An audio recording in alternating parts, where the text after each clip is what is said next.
안녕하세요. 오늘 우리가 함께 따라가 볼 이야기는요, 사울 왕에게 쫓기던 다윗의 인생에서 정말 가장 긴박했던 순간 중 하나입니다. 당시 다윗은 선지자 갓의 말에 따라서 위험이 가득한 유다 땅으로 돌아와 계속 숨어 지내고 있었죠. 그런데 여기서 아주 흥미로운 질문 하나가 떠오릅니다. 아니, 자기 목숨 하나 건사하기 힘든 이 도망자가 과연 다른 사람들을 더 나아가서 한 도시 전체를 구원하는 영웅이 될 수 있을까요? 자, 이야기는 이렇게 시작됩니다.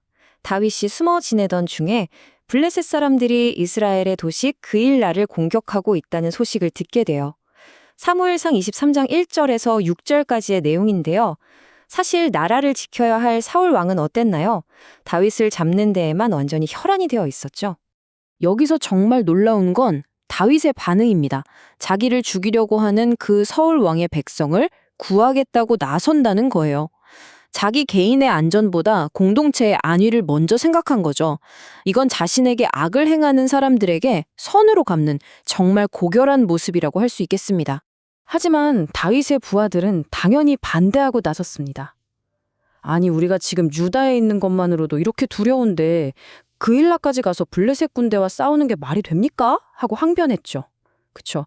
자기 왕에게 쫓기는 판에 강력한 외부의 적과 싸운다는 건 그야말로 자살 행위처럼 보였을 겁니다. 바로 이 지점에서 다윗의 깊은 신앙이 드러납니다. 그는 하나님께 한 번이 아니라 두 번이나 물어요. 자신의 사명을 다시 한번 확인하고 또 두려움에 떠는 부하들에게 승리를 확신시켜주기 위해서였죠. 하나님의 뜻이라면 아무리 위험해 보이는 길이라도 그게 가장 안전한 길이라고 굳게 믿었던 겁니다. 결국 다윗은 하나님의 약속을 믿고 나아가서 그일라를 구원해냅니다. 하지만 이 승리의 소식이 사울에게 전해지면서 이야기는 전혀 예상치 못한 배신의 국면으로 흘러가게 되죠. 사무엘상 23장 7절에서 13절에 나오는 내용입니다. 이 말을 한번 보세요. 사울은 하나님의 섭리를 완전히 자기 멋대로 왜곡해서 해석하고 있습니다. 다윗의 영웅적인 행동을 보고 성문과 성벽이 있는 곳으로 들어갔으니 이제 도간에 든 쥐다 라면서 하나님이 자기 편이라는 엄청난 착각에 빠져 있는 거죠. 정말이지 깊은 아이러니가 아닐 수 없습니다. 그야말로 은혜를 원수로 갚는 격이죠. 사울은 자신의 개인적인 복수심과 질투심을 채우려고 다윗이 방금 목숨을 걸고 구해낸 바로 그 도시를 공격하기 위해 이스라엘 군대 전체를 동원합니다. 그때 마침 다윗에게는 제사장 아비아달이 가져온 에봇이 있었습니다. 다윗은 이 에봇을 통해서 하나님께 아주 구체적이고 긴박한 두 가지 질문을 던지죠. 그리고 정말 충격적인 대답을 듣게 됩니다. 바로 자신이 목숨 걸고 구해준 그일라 사람들이 사울의 분노를 피하기 위해 자신을 배신할 거라는 사실이었죠. 결국 약 600명의 부하들을 이끌고 다윗은 자신이 구해낸 도시에서 또다시 쫓겨나 정처 없이 광야를 떠도는 신세가 됩니다. 영웅적인 승리가 참 씁쓸한 배신으로 끝나는 순간입니다. 이제 무대는 10광야의 황량한 숲풀과 요새로 옮겨집니다. 계속되는 도망과 배신 속에서 다윗은 점점 지쳐가고 있었죠.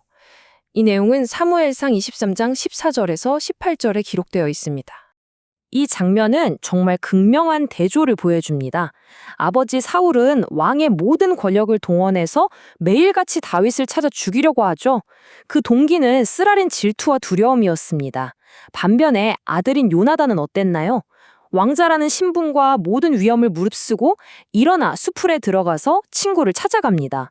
그의 목적은 다윗의 생명을 빼앗는 게 아니라 오히려 하나님을 더욱 힘있게 의지하도록 돕는 것이었죠. 요나단의 이 말에는 정말 놀라운 자기희생과 믿음이 담겨 있습니다.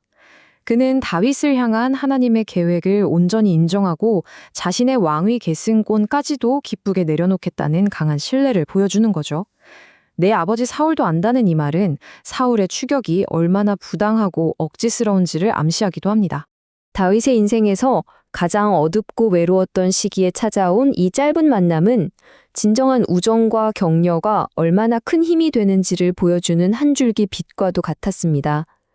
왕의 미움조차도 끊어낼 수 없는 하나님 안에서 맺은 약속이었죠. 하지만 위기는 여기서 끝나지 않았습니다. 이번에는 10광야 사람들이 사울에게 다윗을 넘겨주겠다고 제안하면서 또 다른 배신이 시작됩니다. 사무엘상 23장 19절에서 29절까지의 내용입니다. 자, 이제 긴장감이 최고조에 달합니다. 10사람들의 밀고로 다윗은 마온 광야로 쫓기게 되고 사울의 군대는 서서히 포위망을 좁혀오죠. 이제는 산 하나를 사이에 두고 서로 반대편에서 움직이는 그야말로 숨막히는 추격전이 벌어집니다. 다윗이 잡히는 건 이제 정말 시간 문제처럼 보였습니다. 바로 그 순간 모든 것을 바꾸는 극적인 반전이 일어납니다. 다윗이 거의 잡히기 직전 정말 절묘한 타이밍에 전령이 도착해서 블레셋이 쳐들어왔다는 소식을 알리죠. 결국 사울은 개인적인 복수심을 잠시 접어두고 왕으로서 국가적인 위기를 해결하기 위해 돌아설 수밖에 없었습니다. 다윗이 이 기적 같은 탈출을 경험한 그 장소는 셀라 하마누꽃, 즉 분리의 바위라는 이름을 얻게 됩니다. 쫓는 자와 쫓기는 자를 갈라놓은 하나님의 개입을 영원히 기억하게 하는 이름인 거죠. 하나님의 보호하심이 하나의 지명이 되어 남은 겁니다. 이 사건의 핵심이 바로 여기에 있습니다. 하나님께서는 전혀 상관없어 보이는 외부의 사건, 즉 적의 침공을 사용하셔서 다윗을 보호하셨다는 겁니다. 우리 눈에는 절망적인 위기였지만 하나님의 큰 그림 안에서는 구원을 위한 완벽한 계획의 일부였던 거죠. 이것이 바로 피난의 바위가 보여주는 신비로운 섭리입니다. 이 이야기는 오늘을 살아가는 우리에게 깊은 질문을 던집니다. 모든 게 끌렸다고 생각되는 바로 그 절체절명의 순간, 우리를 위기에서 갈라놓고 보호해주는 피난의 바위는 과연 무엇일까요?